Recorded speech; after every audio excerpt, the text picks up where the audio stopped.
En su octavo y último discurso ante el Capitolio, el presidente estadounidense Barack Obama hizo un balance de su gestión. The President of the United States.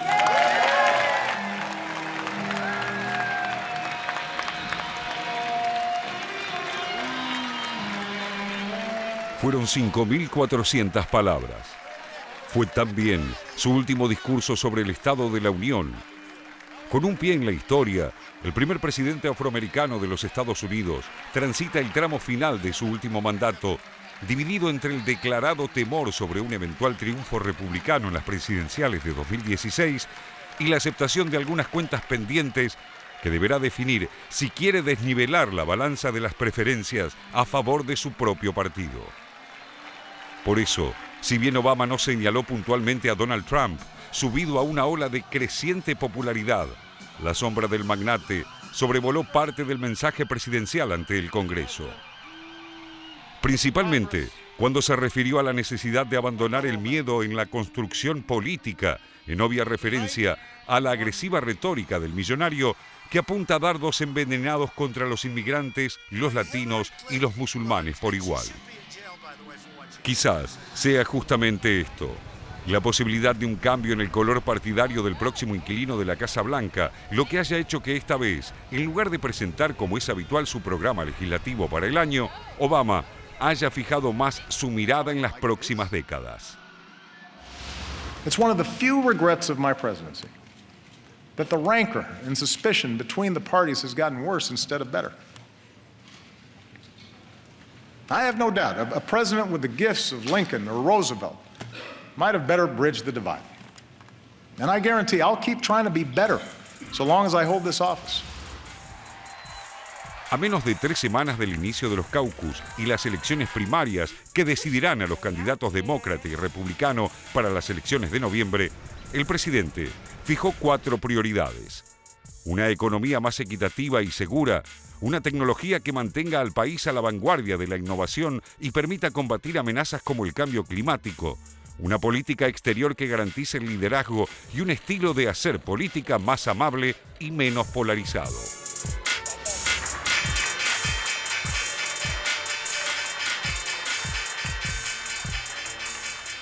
En lo que hace a la economía, Obama aseguró que el país está mejor hoy que en enero de 2009, cuando llegó a la Casa Blanca por primera vez, en medio de la peor recesión de las últimas décadas y embarcado en 2 guerras sin final.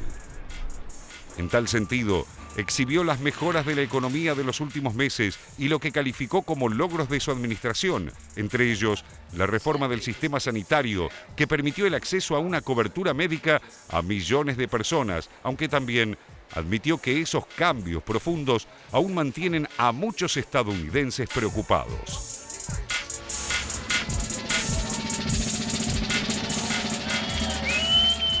También mencionó en la columna del Haber el reciente proceso de restablecimiento de relaciones con Cuba y la disminución del embargo a la isla que comenzó a tomar forma definitiva tras el encuentro con su par Raúl Castro en la Cumbre de las Américas de abril de 2015 y continuó luego en septiembre, cuando ambos coincidieron en Naciones Unidas.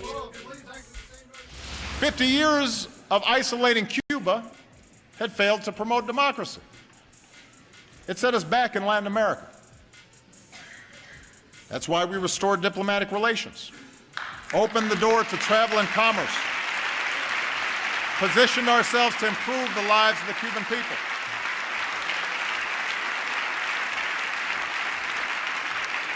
So if you want to consolidate our leadership and credibility in the hemisphere, recognize that the Cold War is over. Lift the embargo. En ese camino, Obama inscribió también el acuerdo nuclear con Irán, que en julio de 2015 coronó casi 2 años de arduas negociaciones.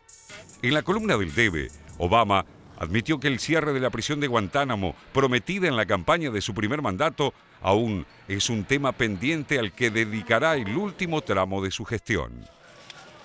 El terrorismo en general y el accionar del grupo Estado Islámico en particular también merecieron largos pasajes del mensaje a la Unión. Obama pidió expresamente que el Parlamento autorice el uso de la fuerza militar contra el grupo yihadista que desde 2003 tiene en vilo a Medio Oriente y que últimamente ha propagado sus atentados a las principales ciudades europeas. As we focus on destroying ISIL, over-the-top claims that this is World War III just play into their hands.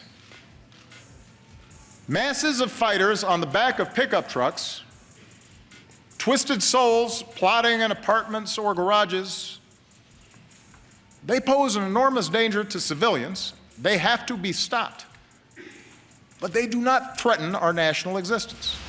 También pidió un compromiso con los republicanos para mejorar el sistema de justicia penal, la aprobación de los tratados de libre comercio y las nuevas iniciativas contra la pobreza y las adicciones. En su rápido repaso por los logros de su gestión, en lo que fue el discurso más breve de estos 8 años, Obama también reivindicó las medidas destinadas al mercado interno. Señaló que los discursos sobre la decadencia económica norteamericana son humo político y que Estados Unidos no es frágil, sino la nación más poderosa del mundo. Anyone claiming that America's economy is in decline is peddling fiction. Now, what is true, and the reason that a lot of Americans feel anxious, is that the economy has been changing in profound ways. En tal sentido, instó a profundizar políticas y aprobar leyes relacionadas con la suba del salario mínimo y de normas que permitan la inserción de los inmigrantes. También reiteró su reclamo para que se trabaje en la restricción de armas, un tema que divide a la sociedad, que desde hace años soporta un alto número de matanzas por el uso indiscriminado de arsenal de alto poder de fuego. Fue, en suma, un balance pensado en su legado como presidente, pero también en el futuro y la suerte electoral del Partido Demócrata.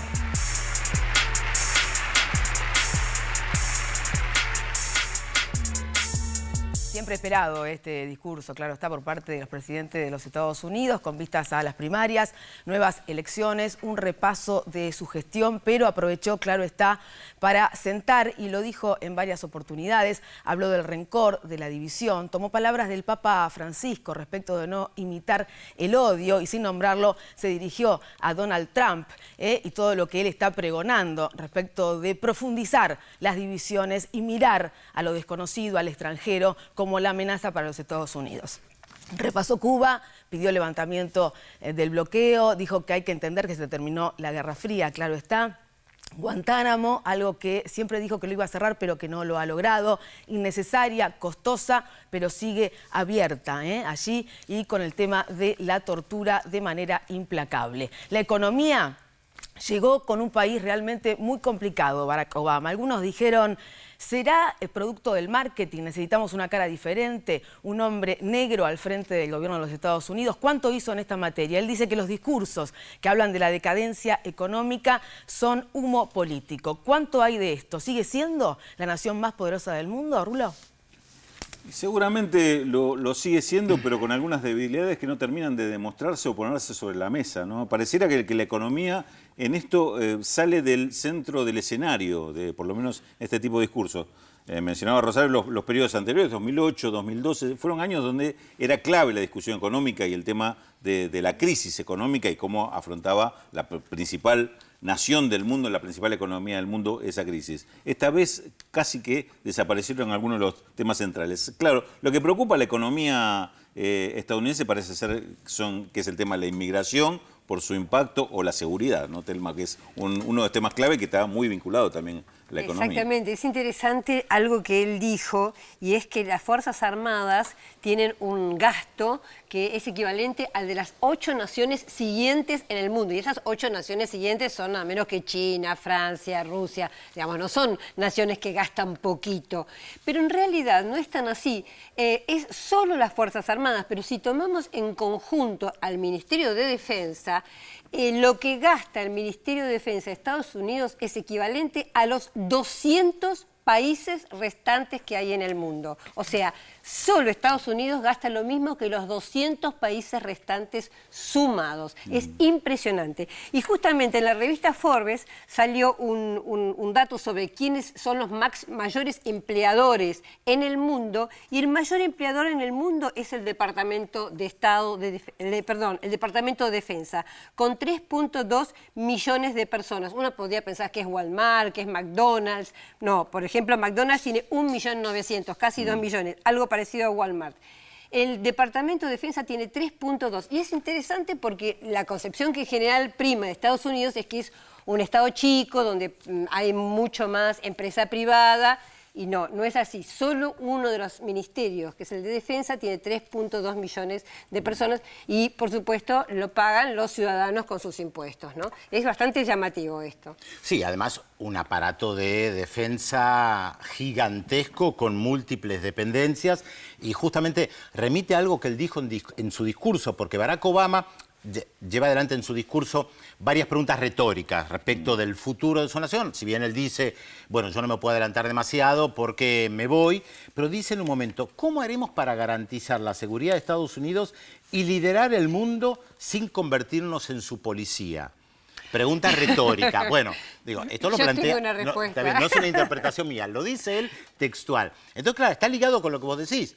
A ver, claro, se ha convertido a lo largo de los años en un policía mundial, por eso tiene también un aparato de defensa que le permite tener bases militares en todos lados, como bien escribís vos en tu libro, desplegar tropas. De hecho, en Burkina Faso, donde ayer se realizó el atentado, hay tropas francesas, porque es una excolonia francesa, pero también hay tropas de los Estados Unidos, incluso en Burkina Faso, uno de los países más pobres del mundo.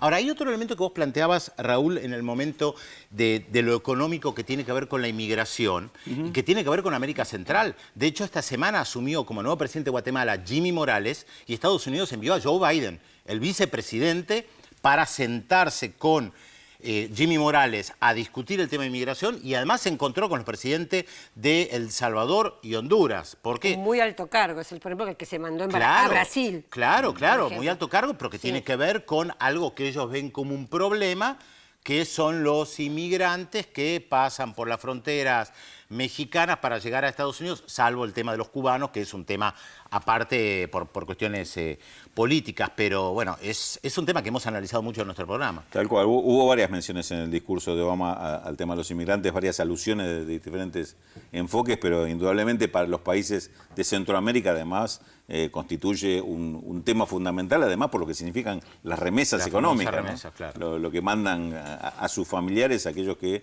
consiguen algún empleo o algún ingreso en Estados Unidos. Además de los temas puntuales, como estábamos comentando, Guantánamo o el caso de los inmigrantes, hizo un trazado, que podemos decir, un catálogo de la autoestima norteamericana o cómo el norteamericano se ve a sí mismo, ¿no? Con liderazgo, con omnipotencia, diría yo, porque dijo, vamos a conseguir curar el cáncer en los próximos tiempos, como triunfadores, y algo de lo que vos decías, ¿cómo vamos a hacer si no somos policía mundial? Bueno, él lo dijo hace poco, mira, en febrero del 2015, me lo anoté porque recordé a propósito de esto. Dijo, tenemos uno de los ejércitos más fuertes de la Tierra. Lo mismo lo dijo esta vez. Eso es verdad. Pero en ocasiones tenemos que torcer el brazo a los países que no quieren hacer lo que queremos.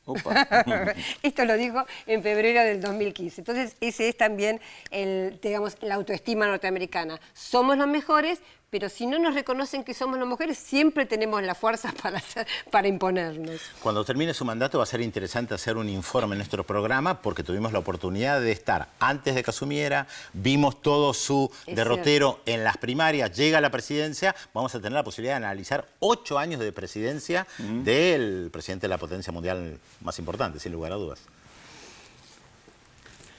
Cuánto camino todavía por recorrer, ¿no? Un Estados Unidos que sin lugar a dudas siempre pide autorización a su Congreso para el uso de la fuerza militar con el objetivo de llevar democracia a distintos países del mundo, y encuentra sus justificaciones, cuando en realidad oculta, claro está, su necesidad de recursos naturales en cada país que invade. La historia de los Estados Unidos, sus vínculos con el mundo, ¿mejorarán o no? Eso lo sabremos, claro está.